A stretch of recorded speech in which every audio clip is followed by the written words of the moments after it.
Don't become a digital nomad until you watch this video. I know you probably can't wait to book your one-way ticket straight to Bali right now, but hear me out. I've been living this digital nomad life for a few years now, and let me say this. It's not all that glamorous, okay? The truth is, there's a laundry list of things I wish somebody had told me before I took off on this wild ride. So consider this video is that list. Specifically, I'm gonna deep dive into some of the most important things you need to know, such as how to make money on the road, how to manage your finance, how do you balance work and travel, and what are some of the must-have tools for digital nomads. So cozy up, grab a drink, perhaps a notepad, and let's talk about digital nomad.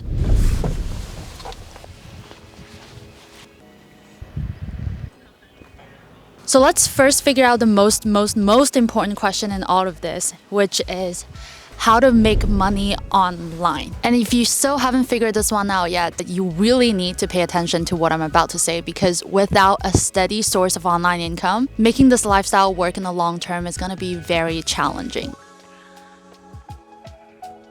So the way that you make money online largely depends on these two things. The first one is your skill set, and the second one is your income goal. Typically, these are the most common sources of income for digital nomads. All right, so the first one is freelancing. Let's say you have a skill and people are willing to pay for that skill and you can perform that skill remote, then congrats, you can make money with it. For example, you can offer freelance video editing, freelance writing, you can even become a freelance virtual assistant. And there are tons of websites that allow you to find clients online. The most well-known ones including Fiverr, Remote Task Guru, Upwork. Now the second one is online services. I want you to think social media management agency or digital marketing agency. Very similar to freelancing, but you're taking it to the next level and you're charging a premium price. But unlike freelancing, you need to build a pretty strong brand, and it often requires you to provide premium customer services, like having a dedicated account manager for every client that you serve, because you're providing a much more expensive service online. All right, the next one is coaching or consultation. So coaching or consultation is also a really good way to make money online. Let's say if you're not someone that loves providing services. You can offer one-on-one coaching or group coaching. If you know something that people are willing to pay for, you can make money with it. All right, the next one is creator, or I like to call it creatorpreneur. So if you love creating social media content and you've got yourself a pretty decent following, you can make money through brand deals or platform monetizations like YouTube AdSense or TikTok Creator Fund. You can even sell physical merch or online product, and you can even make money through affiliate marketing. I mean, the possibilities are endless. Another way that you can make money is through e-commerce stores. So e-commerce stores can be pretty lucrative, and it allows you to be location independent as well. So if you got a product, build a brand around it and set up your online store through platforms like Shopify, or you can build your own online store, market them and sell them online. So if you're completely new to this and you're like, I'm not sure what freelancing gig I want to get, or I'm just not ready to start my own online business, well, here's a tip for you. Try converting your existing full-time job or part-time job, whatever it is, to a remote one. That way, you can still get to try out this digital nomad thing without taking the risk of losing your financial stability.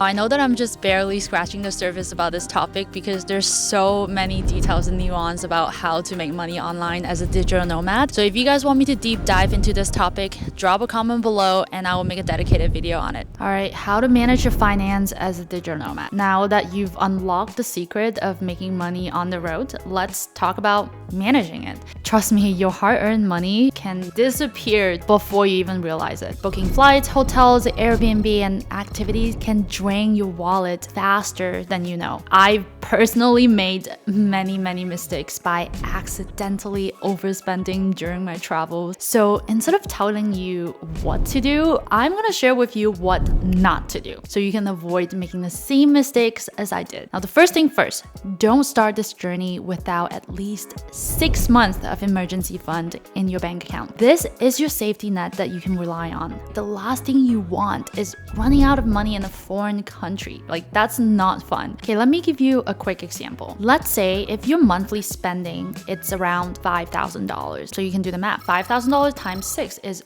$30,000. This means you should have at least $30K in liquid cash available in case anything unexpected happens. Second, don't live in expensive countries. Places like Canada, for example, aren't exactly digital nomad friendly because of the high cost of living and lack of short-term rentals. It's more for people who want to settle down with a 9 to 5. I'm not saying that you shouldn't visit Canada. It's such a beautiful country and it's super safe, but it's not a place you want to stay for an extended period of time, especially if you're a digital nomad on a budget. Instead, I recommend you to choose a more cost-effective destination like Thailand, Bali, or Lisbon.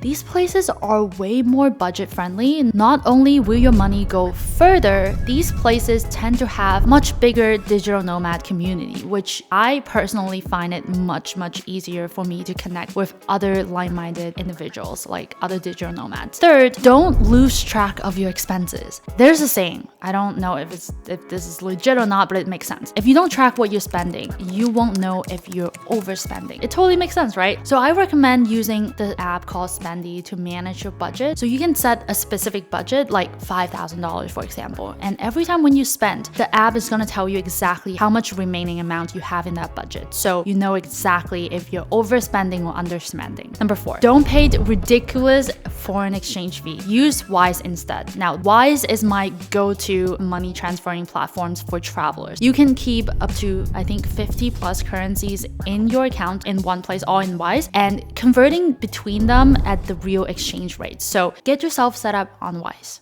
How do you actually get work done while traveling? Now here's my tip. Number 1, plan your travel based on your workload. I know this sounds not particularly exciting, but from my experience, it's probably one of the most effective and underrated way to actually get shit done on the move. The trick is to actually reverse engineer your travel plans based on your deadline. Let me give you one of my examples. Let's say I know in advance that I'm gonna have 5 projects due in the next 3 weeks. What I would do is I will actually rent an Airbnb just like this for an entire month in a new city or country that I want to visit. And during that time, I'm gonna set aside dedicated hours every single day to work on these projects until they're completed. And then for the remaining time, I'm gonna spend those times exploring nearby places. So this way, I make sure that I have quality work time to get everything that I need to do done, and I get to travel. Second secret is to use tools that can triple your productivity without increasing your work hours. For example, use AI writing tools like Jasper or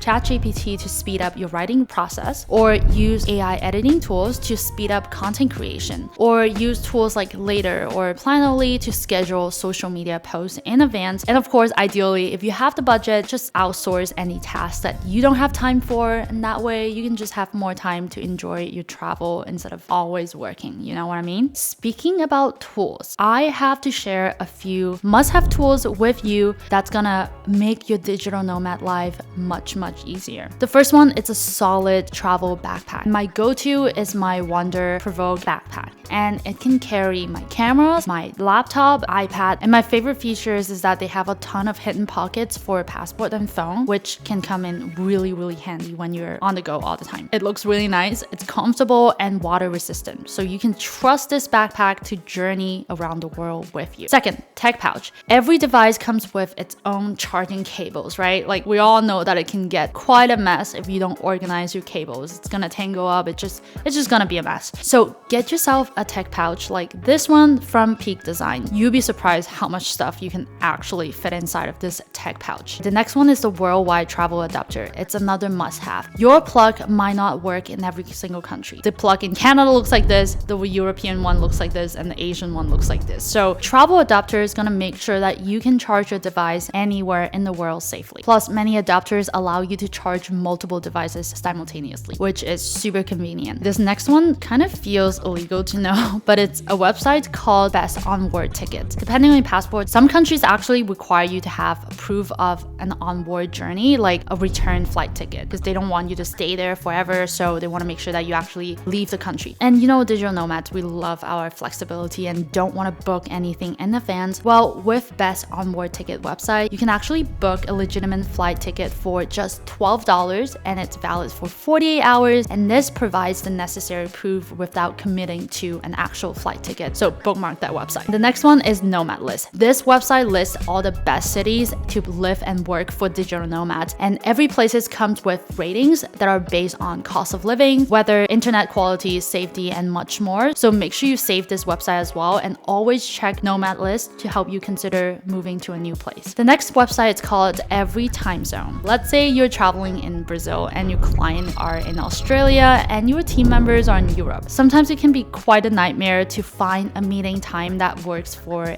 everyone. That's why you need Every Time Zone. It's a really handy website that shows you all your different time zones with just one click. The next one is an app called Google Translate app. So if you're in a place where nobody speaks English or your language and you don't speak a word of their language, this free app, it's a lifesaver. It can translate text, voice, and even real-time translations directly from your phone's camera. Download this app, it's free. You don't have to worry about not being able to communicate with the locals. All right, I know that we covered a lot today. So if you ever need a detailed summaries with all the links to all the tools and resources that I mentioned in this video, make sure you download my Digital Nomad Roadmap for free. So it's a PDF that you can just download for free clicking the link below. Remember, being a digital nomad is not a 2 weeks vacation. It's a lifestyle that requires you to master the art of balancing work, travel, and personal growth. So give this video a thumbs up if you find it helpful. Comment below and let me know